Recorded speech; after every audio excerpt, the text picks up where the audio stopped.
Micheal Silberstein is a survivor of the Holocaust.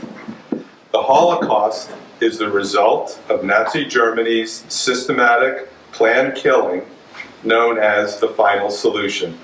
And that final solution was to murder as many Jews as possible, and that's in quotes. That was the definition.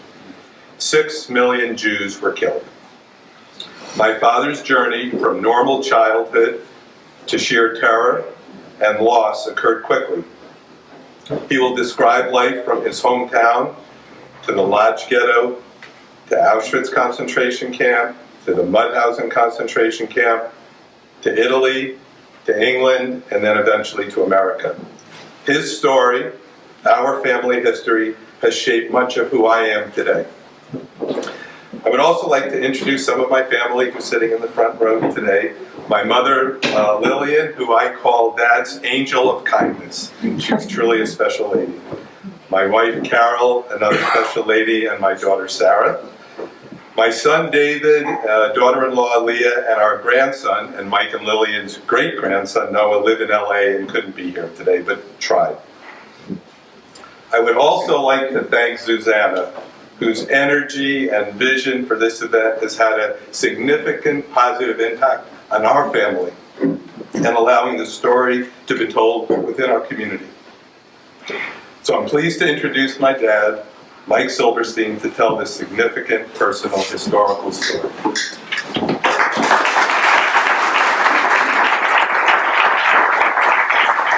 I was born in Poland in 1930.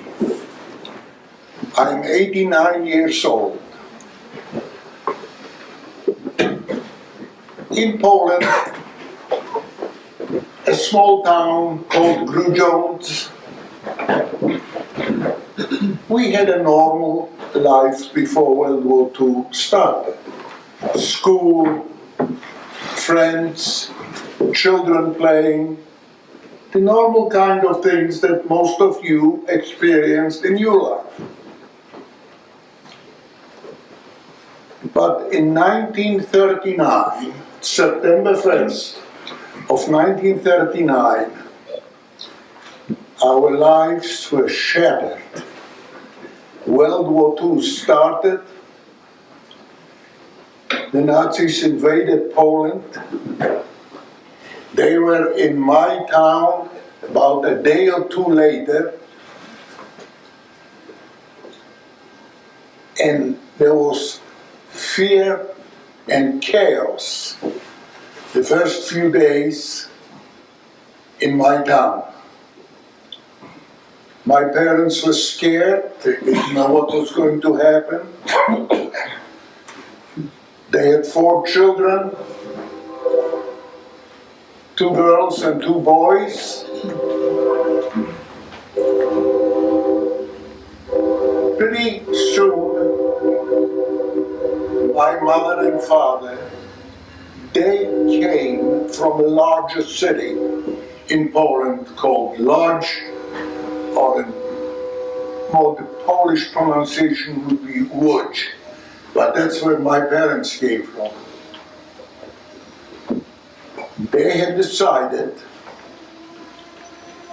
the best thing they can do for all of us is to take a train and go back to Łódź, which was more centrally located than the town that I came from, that was closer to the German border.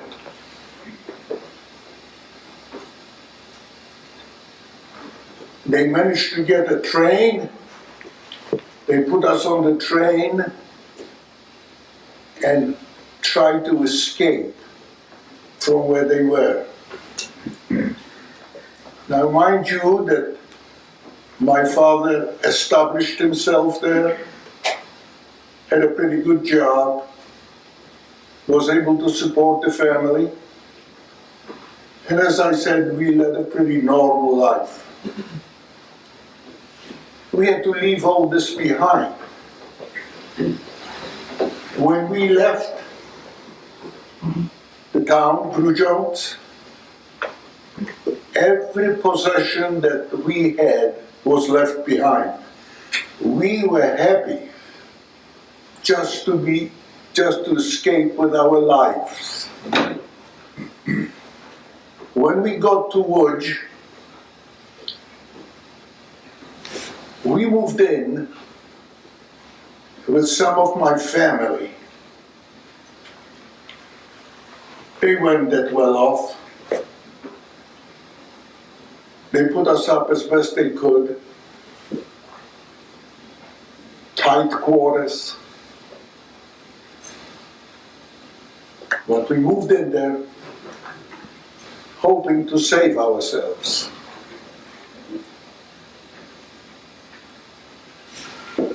Once we moved in there, we were trying to establish ourselves with our family for some semblance of normalcy. But as we know from history, that it took the German army 3 weeks to overrun all of Poland.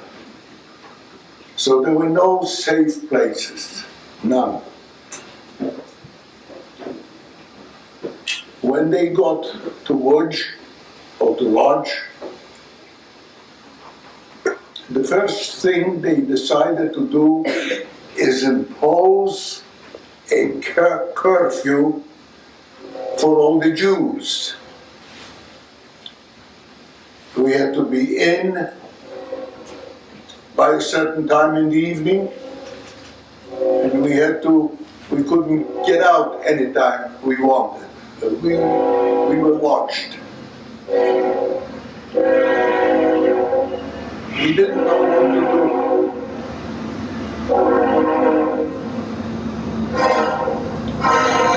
Again, the biggest experience, the most frightening experience, was fear itself. We were afraid. My mother and father, they were afraid for us.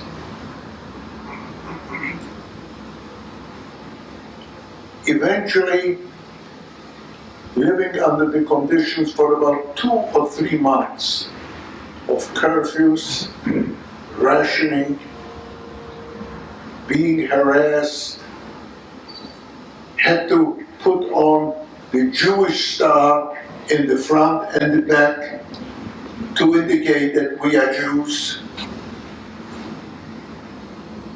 And the punishment for not doing that was very often death. If you didn't obey the orders, the instructions that were imposed on us, penalty was swift and severe, and that generated more fear for all of us. By 1940, the beginning of 1940, the Germans decided to form a Jewish ghetto.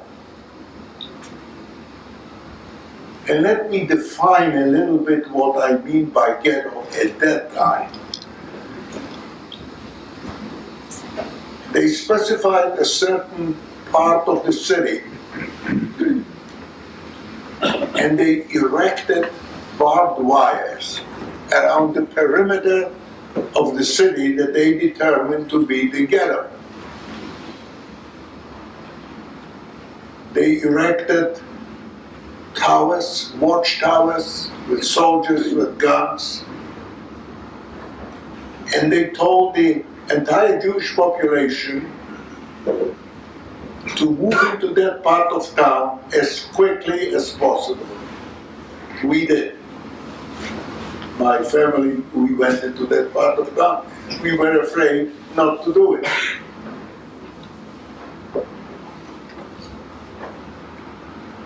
So, after a short time, conditions in the ghetto were very difficult. They rationed foods. We had limited medical care, and we are being harassed.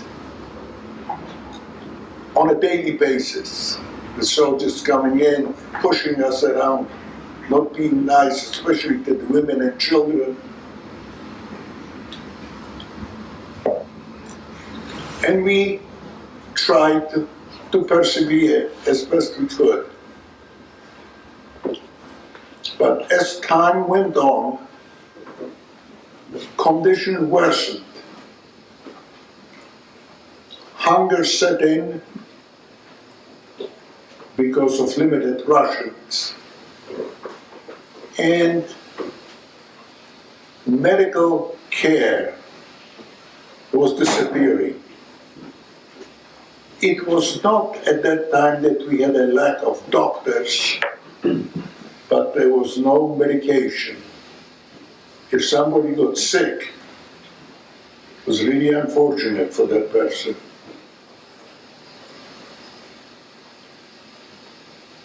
We were told what to do, where to do it, where to go. And at one point in time,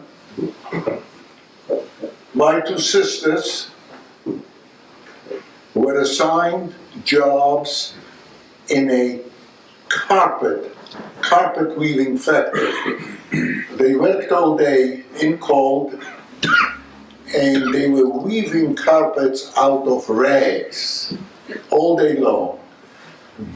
My two sisters, plus a few hundred other women that at that time were capable of doing that. My two sisters were by then teenagers. I was 9 years old, 10 years old in 1940. They were teenagers, young teenagers. I got a job in an electric shop. Young boy, by that time 11. I was just a boy. I would sweep the floor, do whatever, clean up, do whatever I was told to do. And I was okay with that because at least the job was indoors. I wasn't freezing outside. I did that for a number of years, a couple of years. And life just deteriorated on a weekly basis, on a monthly basis. Life became just miserable for us. A lot of people were getting sick. A lot of people were dying of things that normally they wouldn't die of. But because of the conditions that I have just described, it was difficult to survive those conditions. After about 2 years, there was a roundup. Various streets were being taken by soldiers, and they would come into 2 or 3 or 4 blocks of the city, told everybody to get out from their homes and their houses,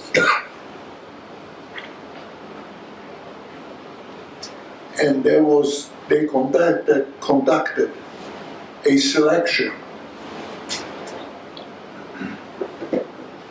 And they would put some people they selected on a truck, and they took the truck to at that time was a hospital, used to be a hospital, but it became a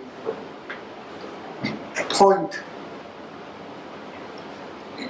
of everybody going to the same place, being trucked to the same place.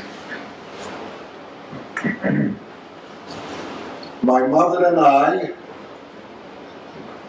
the 2 of us, were put on one of those trucks. And we were taken to that hospital. That was merely a gathering point. It wasn't a hospital, it was just a big building by then. Both of us, my mother and I, we were scared. Especially my mother. She knew what was going on. I was just a boy. We stayed there in total fear overnight, not knowing what's going to happen. In the morning, they lined us up, and my mother was holding my hand, holding me tight. She was crying, and so was I. And at one point, there was a nurse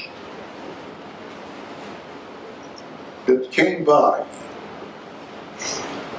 And she went over to my mother, and she didn't say anything, but just pulled me away from my mother. And she said to my mother, "Let him go." So my mother let me go. And as she let me go, that nurse told me, "You see this hallway? I want you to start running down that hallway as fast as you can. You will get to a fence, jump over that fence, and keep going." I did that. And perhaps because of that I'm here today. My mother never made it. That is the last time I saw my mother. She was taken to a small camp, not too far from Łódź. We didn't know at that time where my mother was taken. She was taken to a place called Holocaust, which was really an extermination camp. There were no barracks. The people got there. They stayed in the truck. They reversed the gas, the fumes from the gas, carbon monoxide.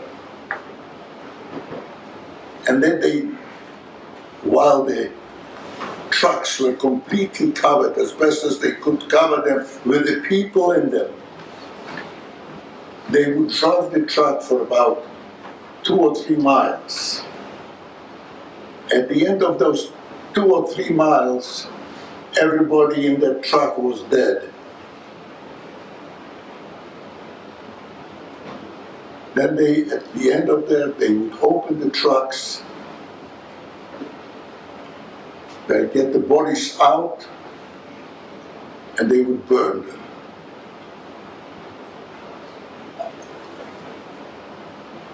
That was going on day and night for many, many months.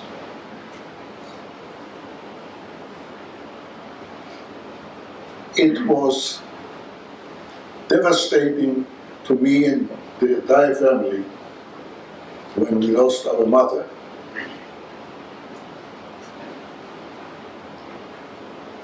But there it was.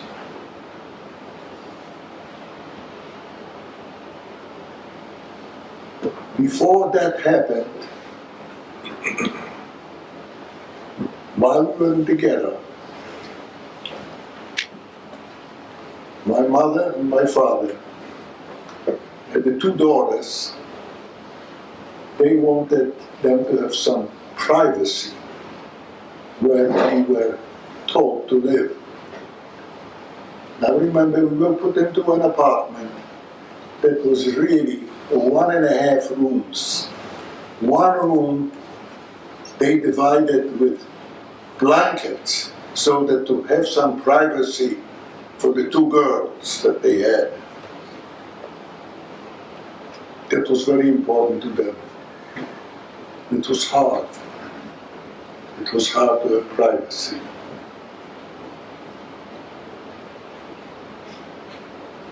So after we lost our mother, we had to face life. My father, my two sisters, and myself.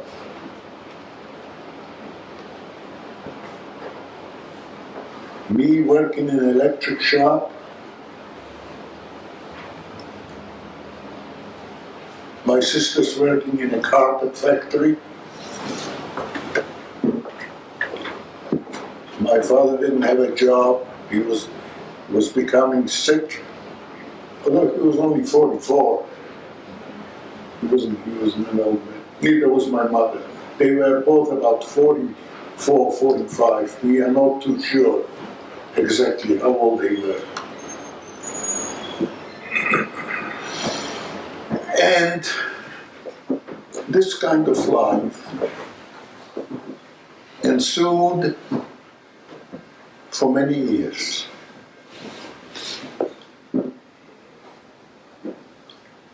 While I was able to go to my shop where I worked, I had to cross a bridge, a temporary wooden bridge that was erected across a street.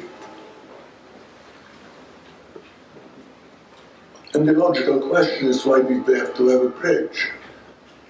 Because the street over which that bridge was built was not a part of the ghetto. The ghetto was on this side and on this side, but the main street was not. So they built a couple of bridges so that we could get across. I remember being so afraid going across the bridge, because when we go to the top of the bridge, you could see the soldiers with the guns, and we were so afraid that they could shoot us. So when we got to the top of the bridge, we very quickly dashed across so that we could get off on the other end. Now that was going on every day for me. And I was considered then a lucky 12-year-old because at least I had a job and I could go to a place where it was warm.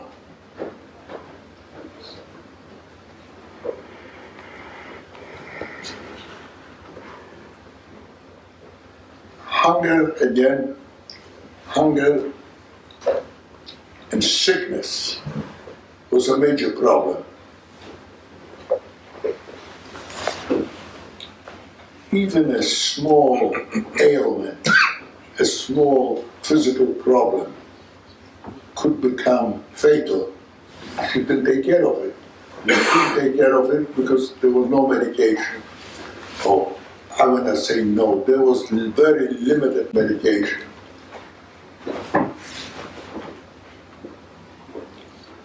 We lived under these conditions of neglect, of fear, of hunger, 2 more years. Until in 1944, the German authorities determined that they are going to liquidate the ghetto. No more ghetto. But by liquidating, what they did is they placed us on cattle cars to send us to another camp. But before they sent us to another camp, we had to march sometimes for days in cold weather to get from point A to point B. It was cold. We were weak. And during the march, those people that couldn't cope with it, couldn't make it, fell by wayside. They got shot. There was nobody to help them or rescue them. You either could go or you were shot. After a few days on that march, we go to a railroad station where we got a new set of cattle cars. And remember, when they put us in cattle cars, the conditions were so dehumanizing. Imagine 100 people, men, women, and children, in the same place, packed in, overnight, for about 24-hour, maybe 48-hour period. It was hell.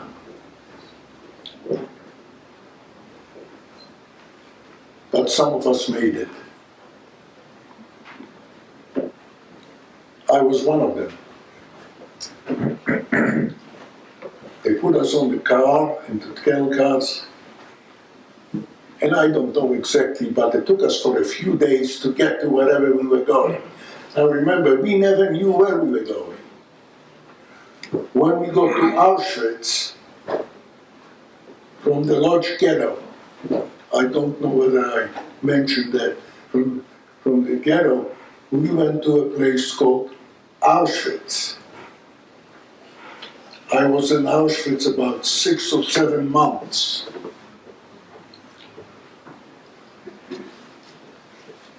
Life in Auschwitz was difficult.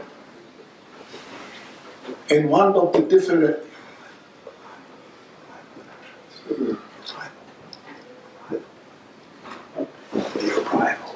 the arrival.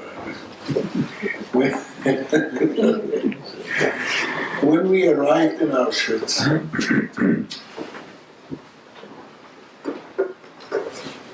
it was early morning, cold. We didn't know exactly where we arrived for the moment. They opened up the cattle cars, soldiers with dogs barking at us, telling us to get out fast from the cattle cars, surrounded by guards. I don't know where they thought we were going. We didn't have the strength to go anywhere. But that's how we got off in Auschwitz. And in Auschwitz, as soon as we got off, we had to line up. The first thing they did is to separate men from women. So even though I arrived with my 2 sisters, people arrived with their mothers, sons, mothers, wives and husbands got separated. And your dad. The women were told to go to one place, and the men went to another place. My 2 sisters at that time were told to go to one part of the camp, and after they went to one part of the camp, and I was selected to go to another part of the camp, we never saw each other, and we didn't know where each one of us was.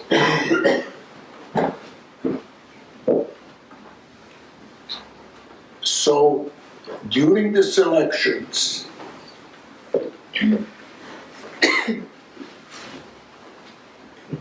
I was selected to be able to go to work, to do something. They thought I was healthy enough to do some physical work. So several hundred of us young people lined up and they tattooed a number on our arms.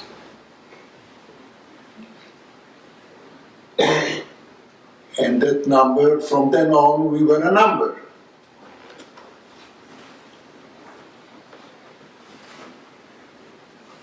And again, based on the situation, would determine what we were asked to do. But during the day, there were constant places, constant orders for us to get out and to be counted. We were, they used to call it in German Appell, but in English it was called Roll call. Roll call. Roll call. roll call. So we were being roll called.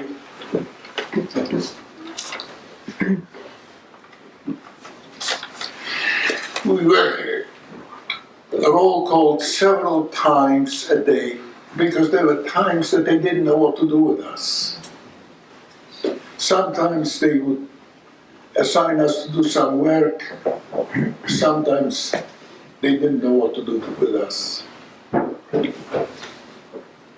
By that time, my father was fairly sick.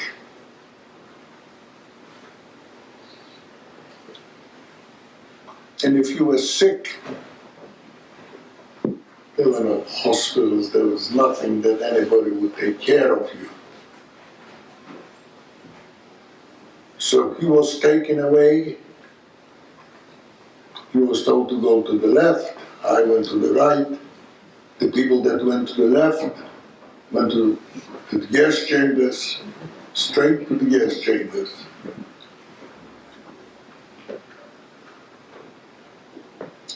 And mind you, for weeks, there were trains arriving to Auschwitz on a daily basis, 24 hours a day, from all over Europe.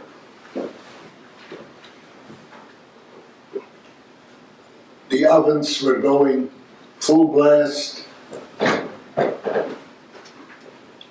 and that's what we had to endure on a daily basis. So by that time, I lost both my mother and father.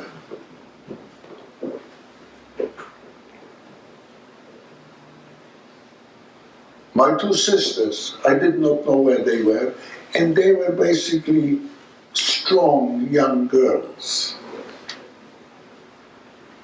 But we did not know what happened to them.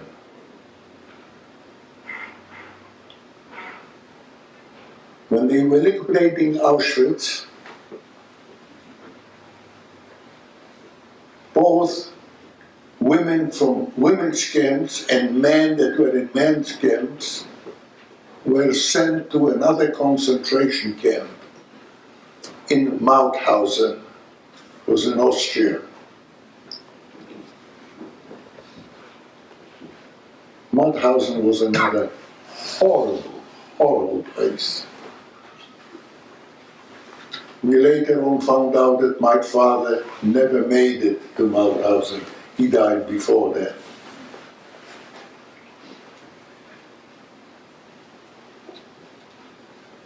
So we got to Mauthausen. By the way, in Auschwitz I was about 7 months, and then we got to Mauthausen. We were there about 5 months.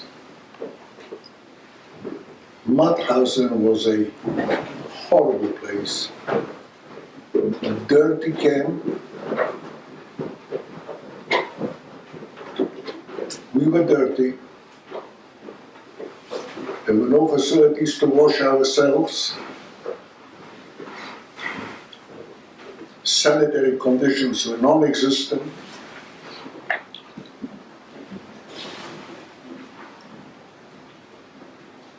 A lot of us, because we couldn't wash, we were dirty day in and day out.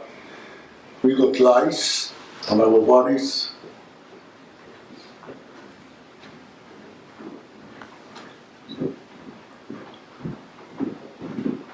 And again, the conditions were so very dehumanizing. Such difficulties to live under.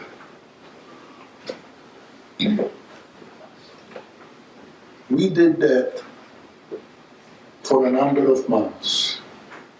And there were all calls there. That was, I don't know why they kept counting us.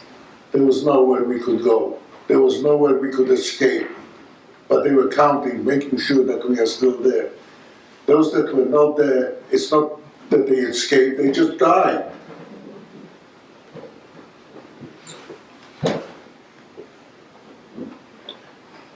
This is what was happening a lot.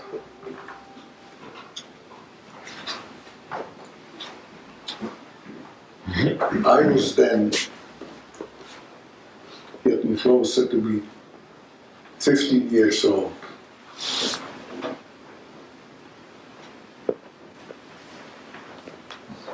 And in May of 1945, we were liberated by the American Army. It was a very joyful day. We saw the American soldiers, they were like angels to us.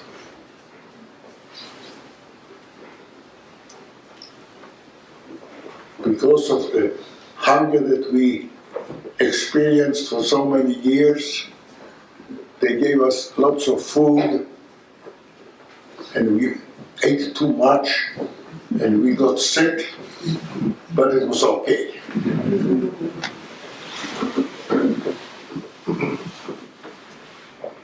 We were very, very happy to be liberated. And I remember hundreds of us would get to the main road in Austria. We looked at each other and we said to ourselves, now what?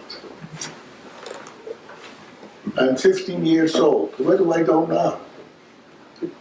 What authorities can I talk to? Who is going to help me?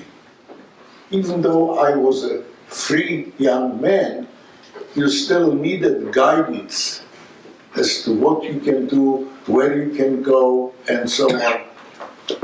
We did not have that guidance. So, again, we experienced a lot of fear. I know I did. I said, I'm again all alone. I experienced being all alone one time in Auschwitz.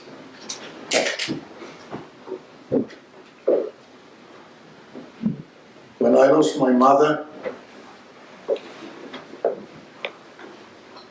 and my family, for the first time in my life, I was then 14, I felt all alone. And I was scared. And I remember like going to one corner and crying. But no one was really interested in my cries because they all had the same problems.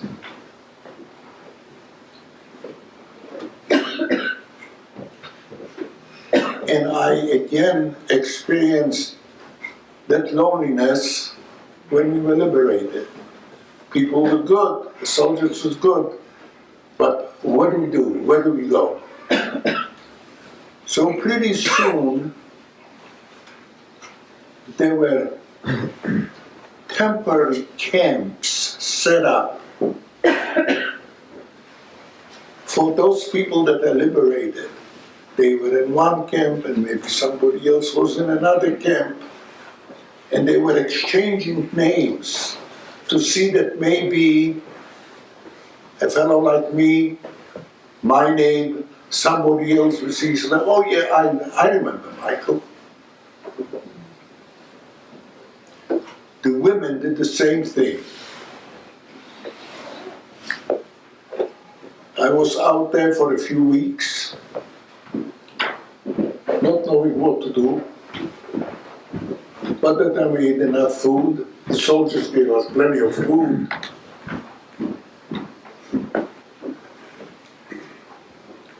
So, not knowing what to do, I did not realize that my sisters survived the war, just like I did.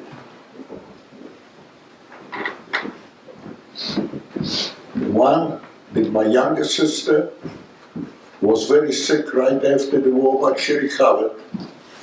And my older sister, Helen, she went out to look for me. And after looking for me for a short time,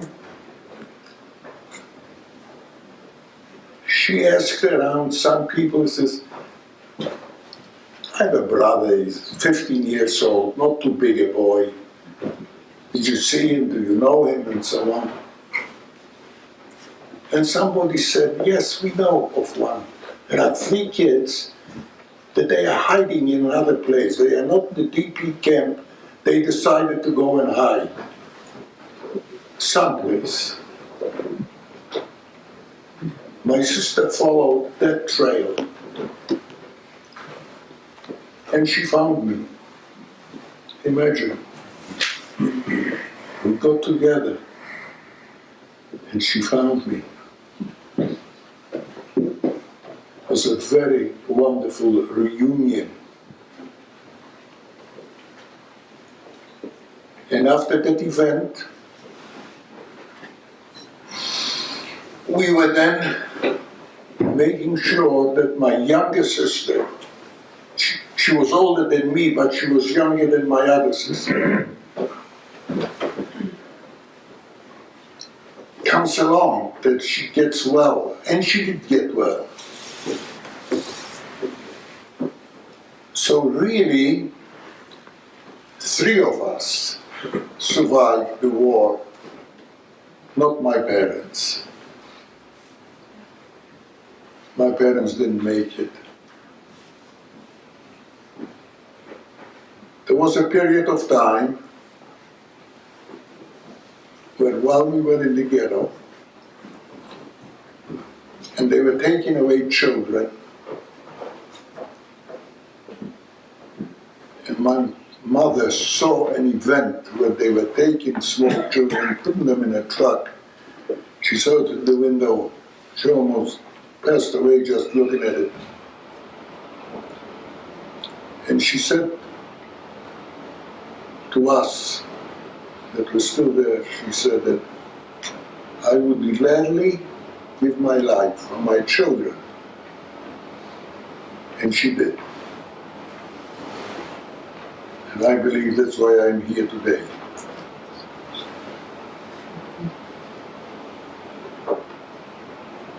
Those were moments of tremendous significance to us as family people, and significant moments in the fact that you really begin to appreciate life. You really realize that there is more to life than sometimes some of the trivial things that we all worry about.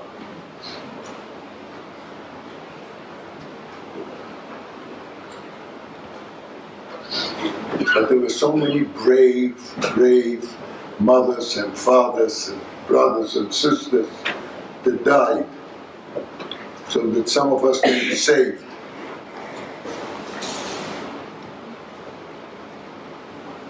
And it was all a matter of fate. And I must tell you that right after the war, there were moments in my life where I had doubts about God. I don't have them now. I believe in God, we prayed. But at that time, when I was 15, I was an angry young man. I was an angry young man.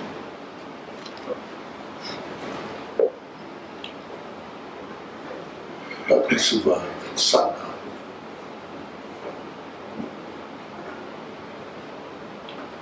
Afterwards, we got to another DP camp in Italy. For a short period of time we were in Italy, not long. We were in a city in the south, in another DP area called Bari, Italy. Nice city. My granddaughter was there after the war. And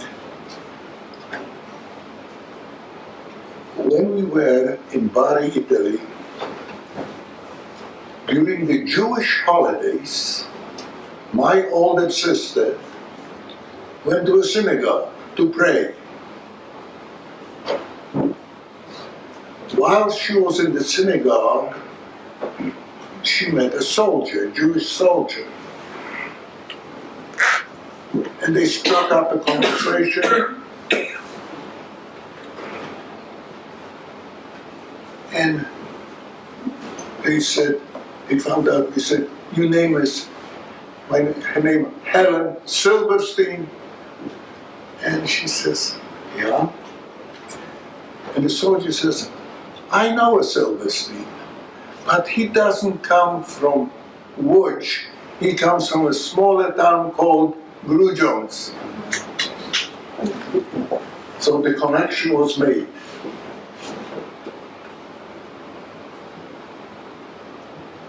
And through various phone calls and activities that some politicians got involved in,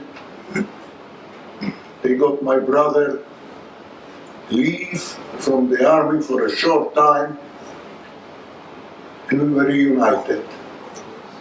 It was such a happy reunification. For the first time since the war that all the children survived. I remember my brother, who was the oldest of the four. The first thing he saw us, we hugged each other, first thing out of his mouth is, where is mother? Where is mother? He could not accept, he would not accept for the longest time that she wasn't here. He even asked questions, how come you made it and Mom didn't? No answer for that. No answer for that. He was then 26 years old, and he wanted his mother. Very simply. But it was not to be. The four of us survived, and we were a happy bunch for surviving.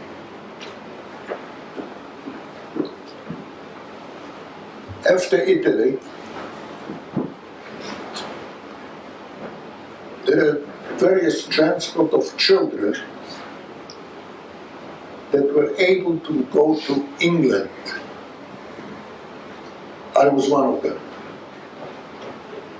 I go to London, and my life changed there for the better.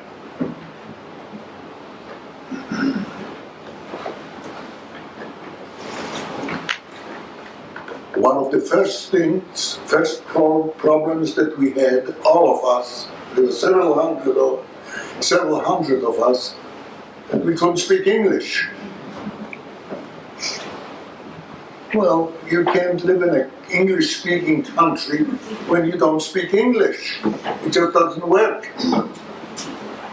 Especially I was 15, and we lost years of education. At 15, I was probably on the 9th grade level, maybe 10.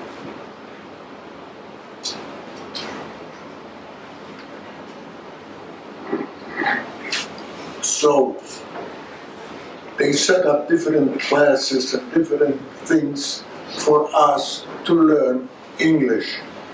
And we spent days and weeks learning English. Because in order for me to go to school, no matter what class I go to, I have to understand English. I have to understand what's being taught.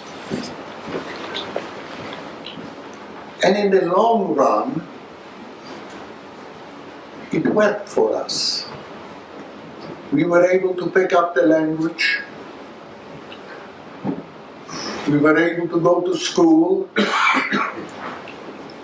We went to night school, we went to extra classes. And some of us were able to get to college. And some of us were able to get a degree. I did. In electrical engineering.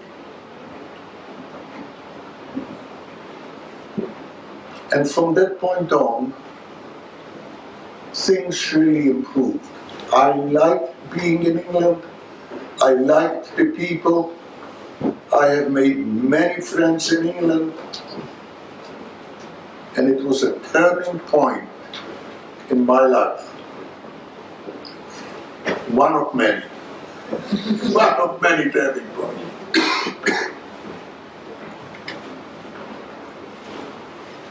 After England, I had a lot of family in this country, in America. Aunts, uncles, cousins, and they all wanted me to come over here. And I must tell you that originally I was reluctant. I was happy in England. But finally I was convinced that I should come here, and I did. So in 1952, I came to this country. But I had a little bit more of an advantage than other foreign people that came over, or refugees, from the fact that I was able to speak English by then, and I had an education.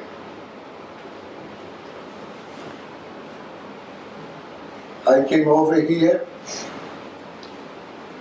and a few months after I arrived here, I was drafted into the American Army. At that time, the laws were such that if you came to this country between 18 and 26 on a permanent visa, on the documents that you intended to stay in this country and be a citizen, at that time you were eligible for the draft. I was drafted, and I didn't mind it at all. I really liked being in the army. I have met some wonderful people. I have some lifelong friends that I met in 1953, 54, 55, when I was in. And the reason we were drafted because the Korean War was then going strong. There was a war in Korea at that time. So young people were drafted.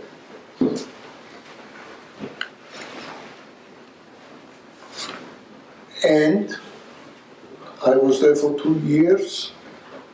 One great thing that happened, another one of the great things that I became an American citizen.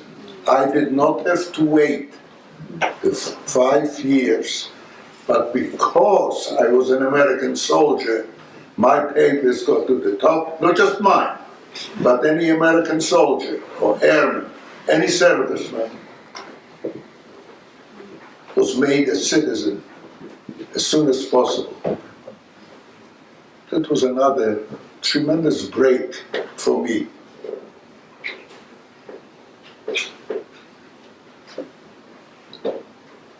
I served for 2 years, and you know, when you think 2 years out of a lifetime, 89 years old, 2 years is really not a long time, not too long. I don't think so. And as a result, when I was discharged, I was able to, I had access to jobs that required, at that time, it required citizenship for clearance and so on and so on. I had it because of the army service. Pretty soon after I got out of the army, within a year, I met my wife, Lillian, of 62 years. Is it 62, Lillian? That's good. Almost 63. Almost 63.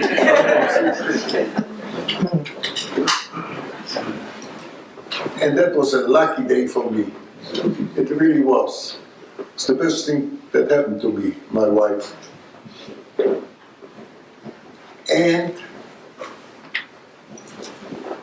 we had, the next few years, we had 2 children. Stephen was one, and I have another son, Andrew, who is just 15 months younger than him. They were close. We did some good planning.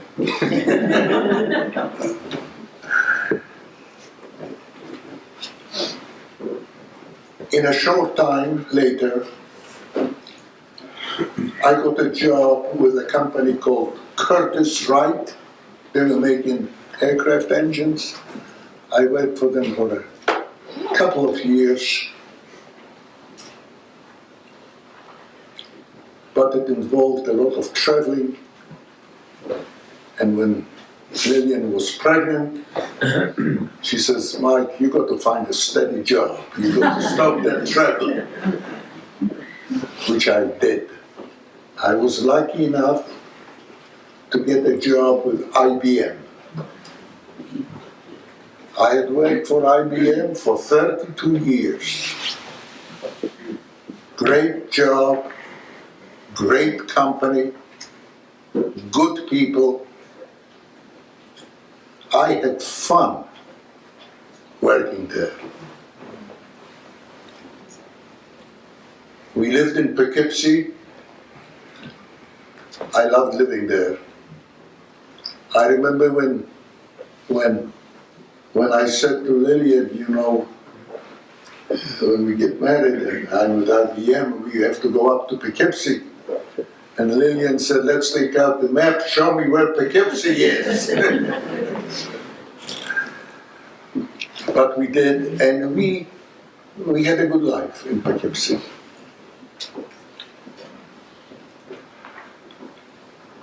We had our 2 children. Those 2 children had their own 2 children. Sarah is one here. Stephen is married to Carol. They had 2 children. They are my grandchildren. And we are also lucky to have a great grandson. It's a year and a half old. They live in LA. But it was a great thing.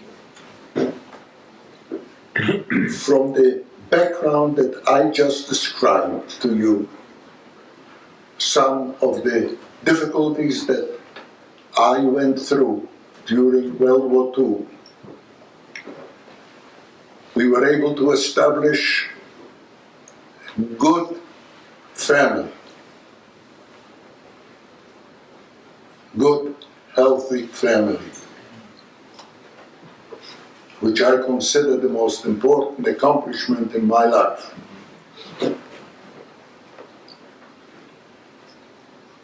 We are very proud to have them.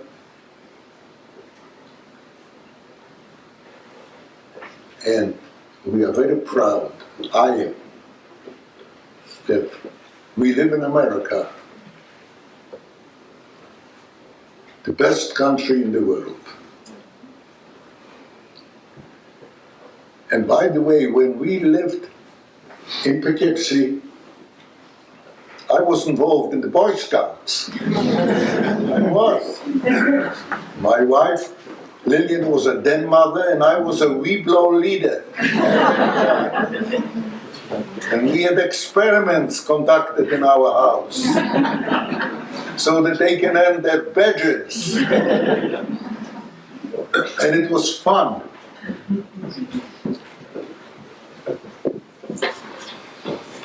So here we are.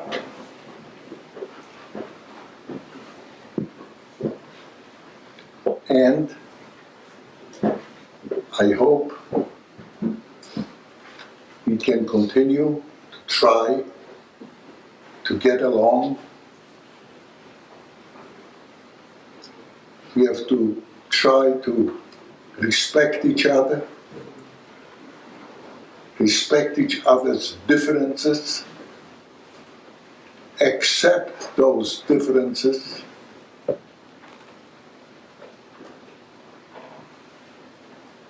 and then we can actually accomplish even a better life for ourselves. Thank you for listening, and have a good evening.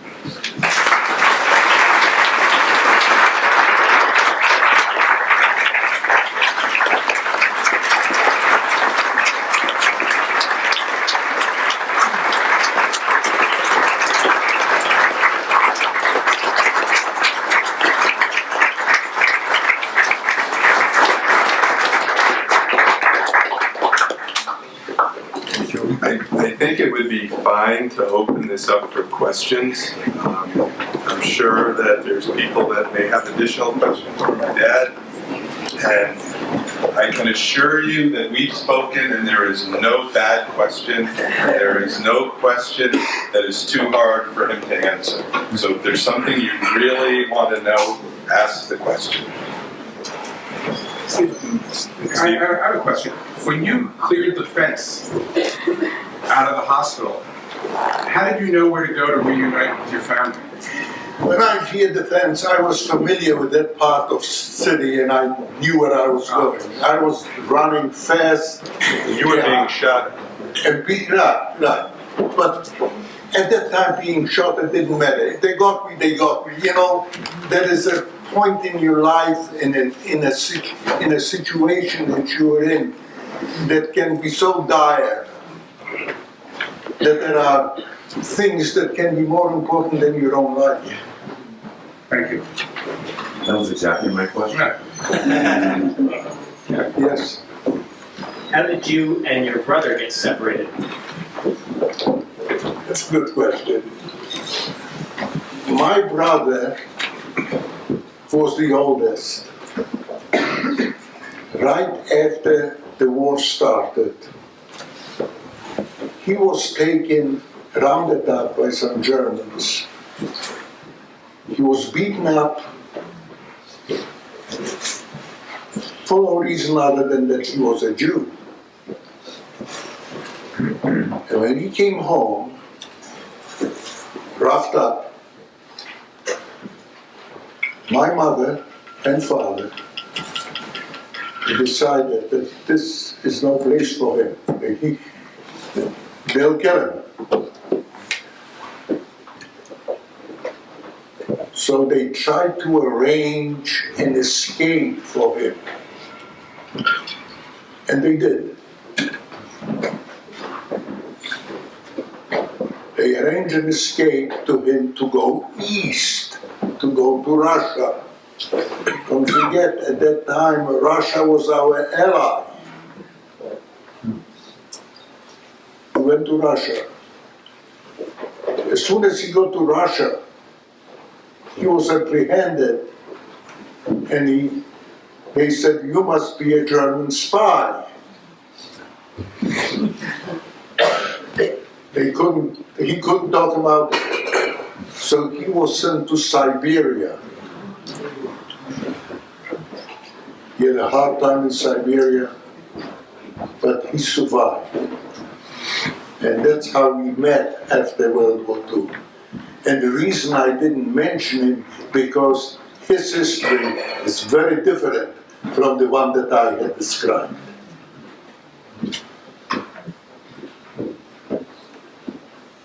Yes.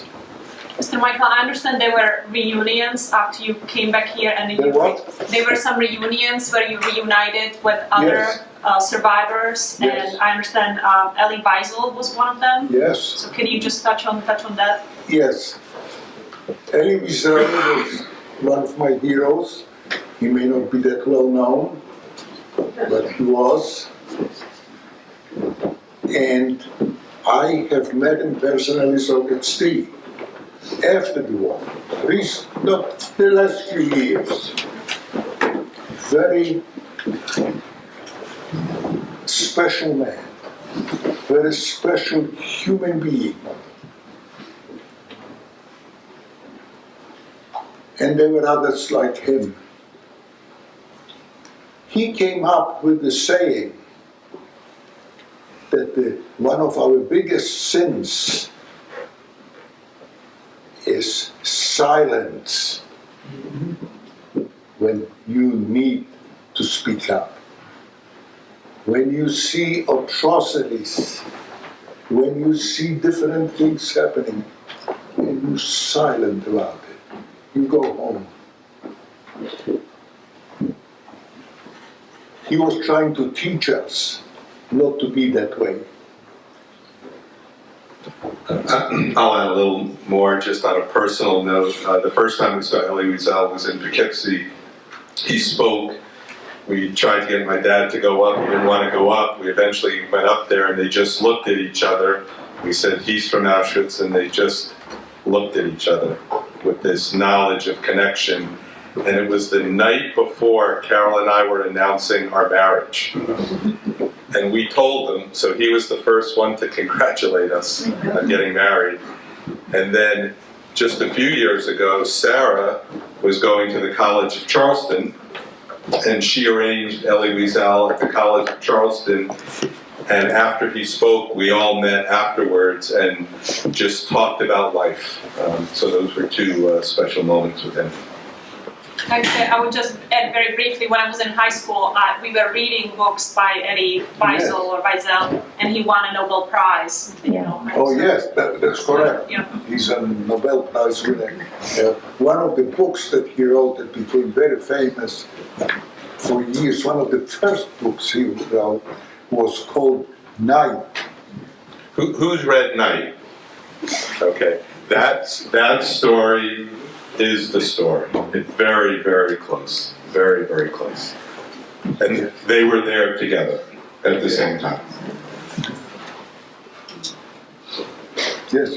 Who hosted you in England? Who hosted you? Were there families to host the In children England. that came to England?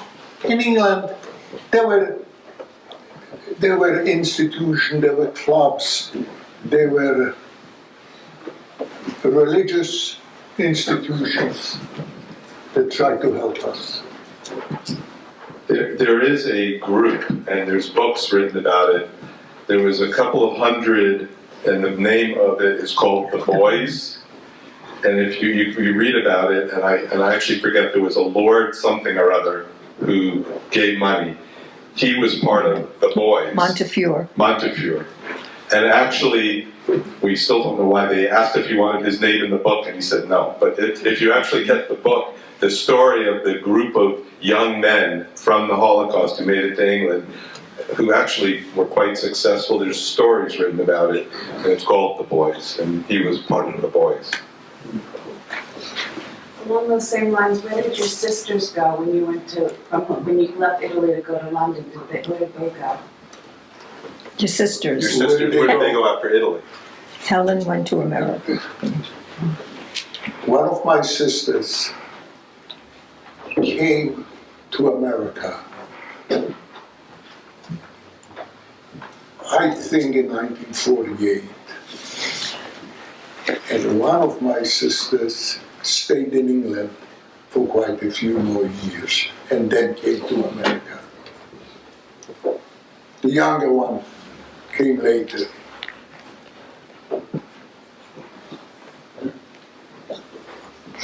When you were in the ghettos, were there any conversations amongst all the people there how you were going to get out or escape, or were the Nazis just too overwhelming that it wasn't even possible to think about that? That's a good question. First of all, yeah, they were too overwhelming.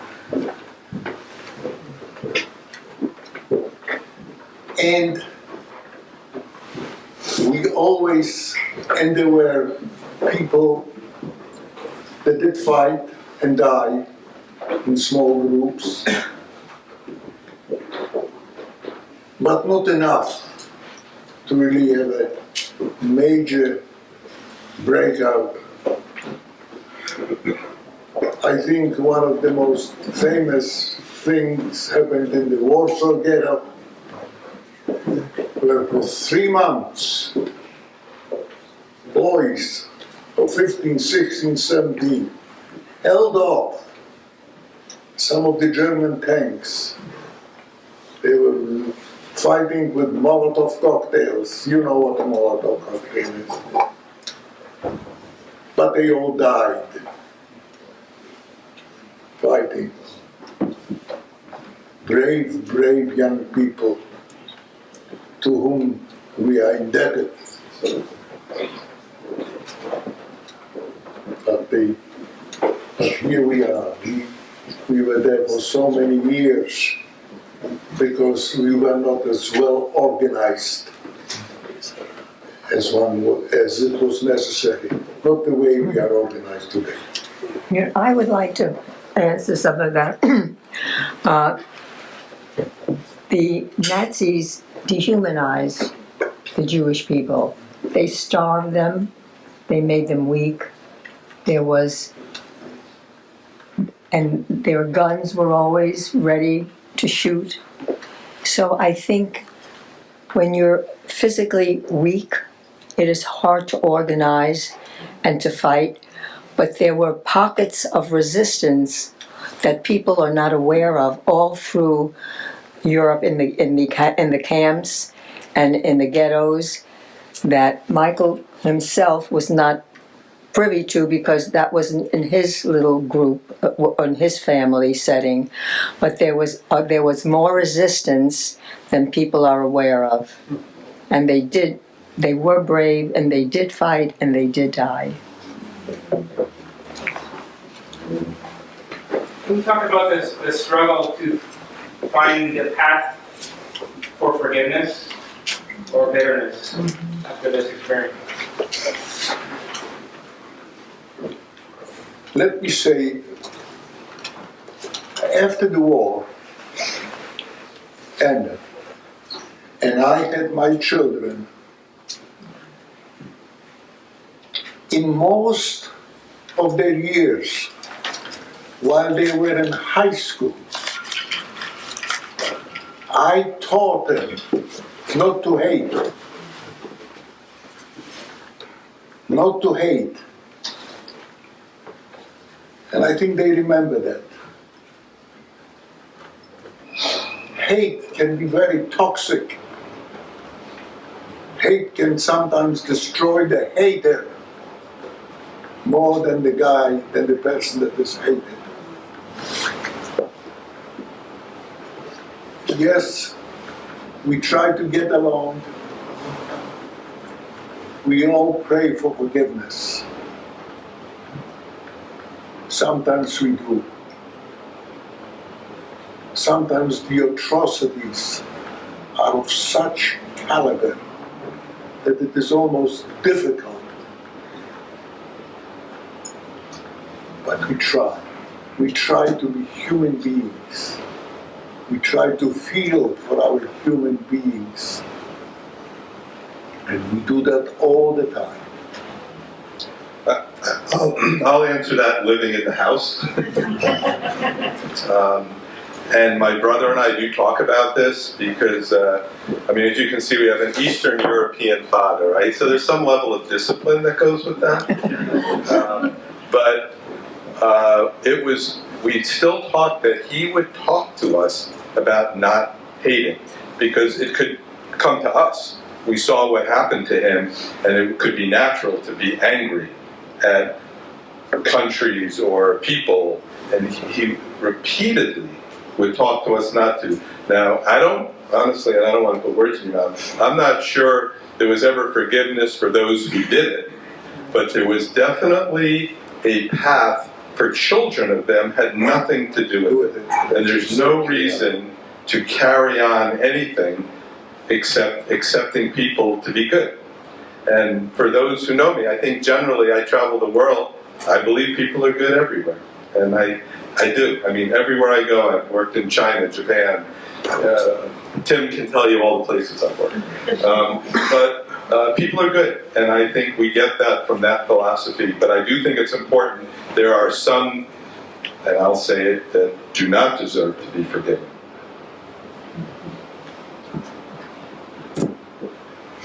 Yeah. I read a book by a gentleman by the name of Viktor Frankl. And the book was Frankl, Viktor Frankl, yeah. Viktor Frankl. It was profoundly moving to me. And one of the things that he advocated for in the book is they dehumanized, the Nazis dehumanized the Jews. But Frankl said that they could do whatever they wanted on the outside, but on the inside they could never take away his humanity. And I was so moved by that. It was lasting, and I guess it kind of ties in with your piece about forgiveness. They can't take it if you don't let them. And that's what I see in you, sir. Thank you. Very good. Very good. Thank you.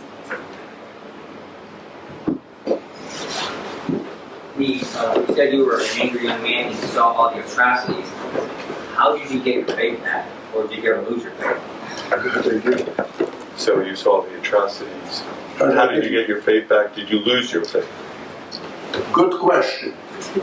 Both. As I think I mentioned it right after the war, I had difficulties with my faith. I had lost it. I could not believe, I could not accept that we had a God that allowed all this to happen. But of course at that time I was thinking on a level of a boy, 14, 15. As you get older, you find out that we have a God, and we pray to God, but He's not only powerful. He can help us, but we have to help ourselves. We have to help God to realize our goals of who we want to be. I have, in the last few years in my adult life, I have faith. And I feel that I believe in God. And I do. But sometimes we have to question that can He prevent everything? Maybe by faith depending on who we are, who you are, he can. But we have to do a lot of work for him. We cannot let him do all the work.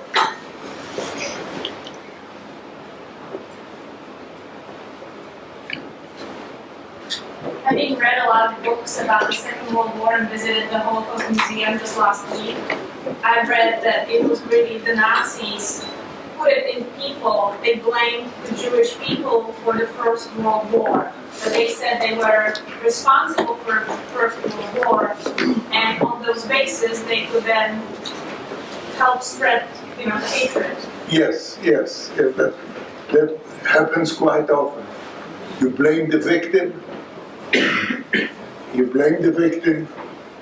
and you sometimes are able to turn people against them. We have to be very careful. We have to be very careful in our own age to maintain our sanity and at the same time maintain our freedom and the way we want to live with our own fellow man, how we want to be treated and how we need to treat them. We have to be accepting. We have to accept people sometimes for who they are, what they are. And by accepting that, we might turn out to be the winners. When I say we, I mean our society could turn out to be the winners. If we accept different people, and let's face it, we have different people, different culturally, different religiously, different ethnically. All of that we have, but in spite of all that, we have to accept each other and get along with each other.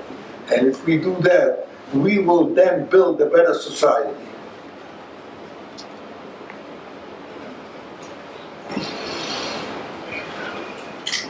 Yes. Have you been, as an adult, back to Auschwitz? Oh, My wife and I we went. have been there. Yeah, I've been there with my family. They saw it all. Yes, I've been there a couple of times. My sons, my grandsons. Go ahead. We went in '92, my dad, my mom, my brother and I, without our wives, just the four of us.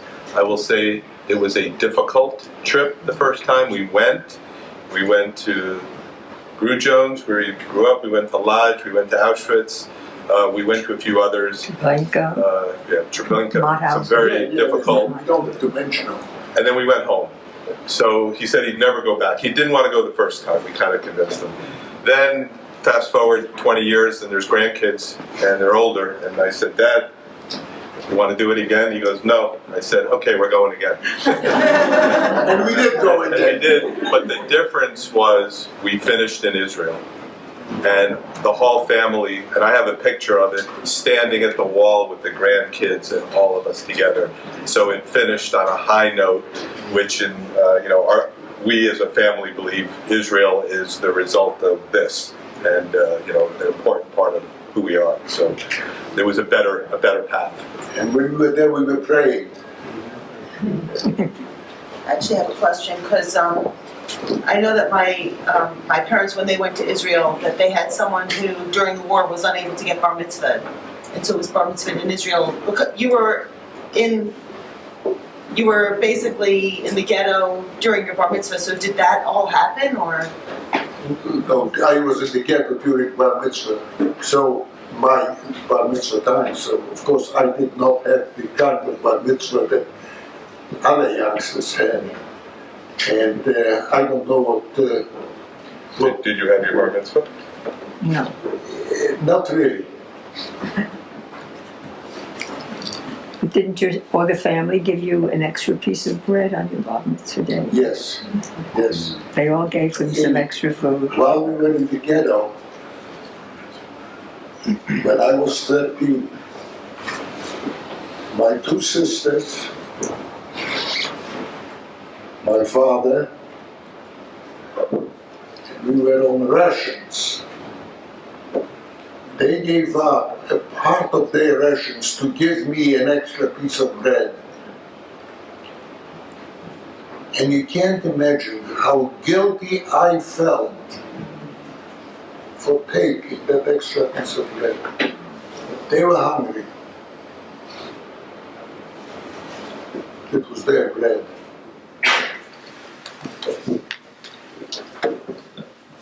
When you were being transported to Auschwitz, did the soldiers, or was there any rumor of where you were going, or what, were you just being relocated, or No, we were told that we are going to be relocated. We're going to go to another place where we will get work and everything is going to be okay.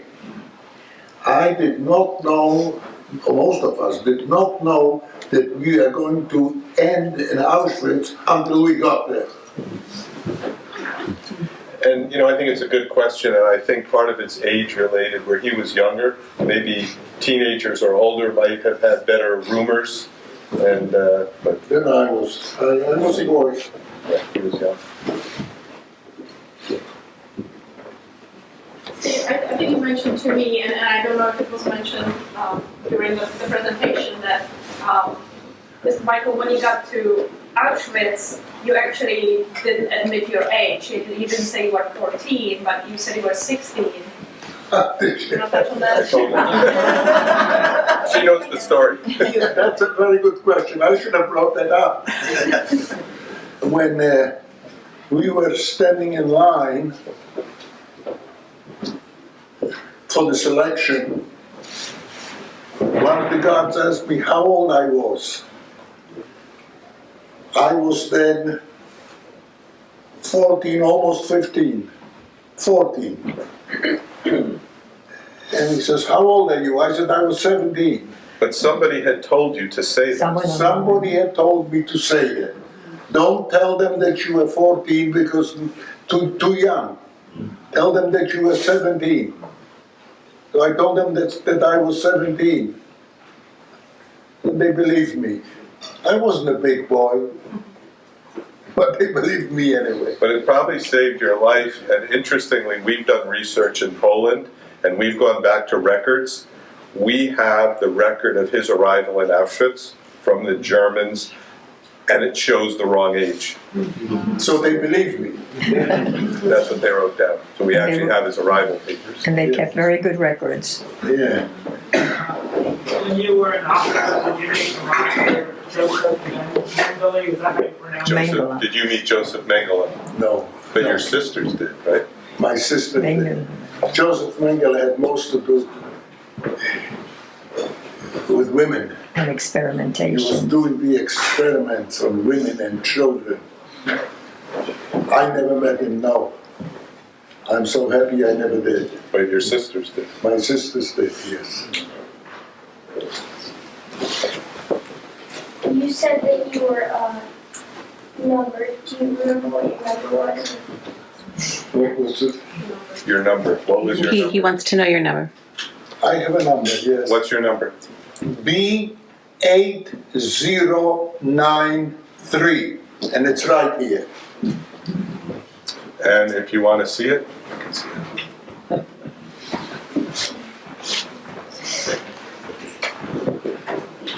How did you find those records?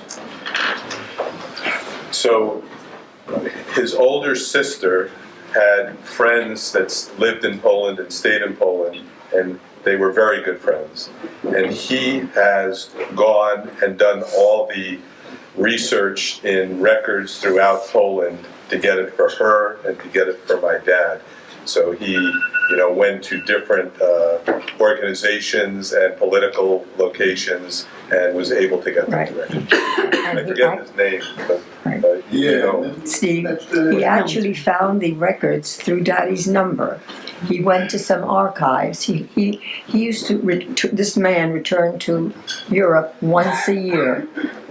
And he knew that Michael wasn't able to get his birth certificate and certain records. And he said, just give me your number. And he came back with these documents that were unbelievable to the color of his hair, his height, his eye color. He found it somewhere. He found it somewhere. There are some archives that he was able to get them. Hold on, Kelly. Go ahead. Do you ever take trains? Could you? Do you ever take trains? Yes, I do. Yes, I do. Good one, though. Good question. I'll pass that comment along to some of my friends. You know, I just found it very ironic that you worked for IBM for all those years, because I finished a couple of years ago reading a book about IBM and the Holocaust. And I have this book, and it's incredible how the president of IBM was in cahoots with Hitler. They're the ones that made the machines that had all the detailed information in all the cities and all throughout Europe. And it was an interesting story how it's ironic to me you work for the same company. It's ironic because I have a completely different opinion and feeling about IBM. I thought well of IBM.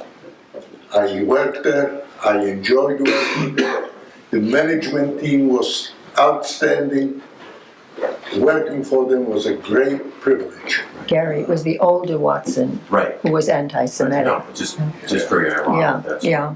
Glad you had a good experience. Yes, I did have a good experience with IBM. Certainly, I think that God was with you the entire time, as I heard your story. There was an angel watching after you. But being in this type of setting is very important for us to learn from one another, and the room should always be filled with people opposite you to learn about your journey and to understand why we should practice inclusion and acceptance. So since a lot of us in here aren't Jewish, is there something you would like us to know about the Jewish community, that a misnomer or something maybe that we've stereotyped? It's good to know the truth. Stereotypes, yes, we have to be careful that we don't stereotype anybody for any reason. And there are Jewish organizations that talk about that subject. But I think the most important thing is that we get to know each other and that we accept each other for who we are. And by doing that, we will improve ourselves and our being as a part of the community and a part of our culture. We not just the local community, but on a national scale. Yeah. I mean, I think your question is a good one, and I think, there's stereotypes about every kind of people, and I think once you meet people face to face, in many cases, while we're different, we're the same. And when you hear a stereotype, you probably assume it's wrong.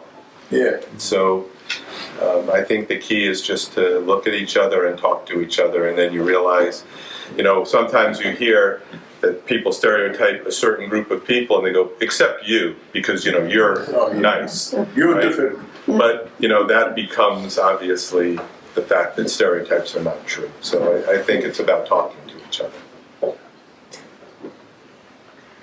And I think that should also be true in political world and with all the opposing sides and everything.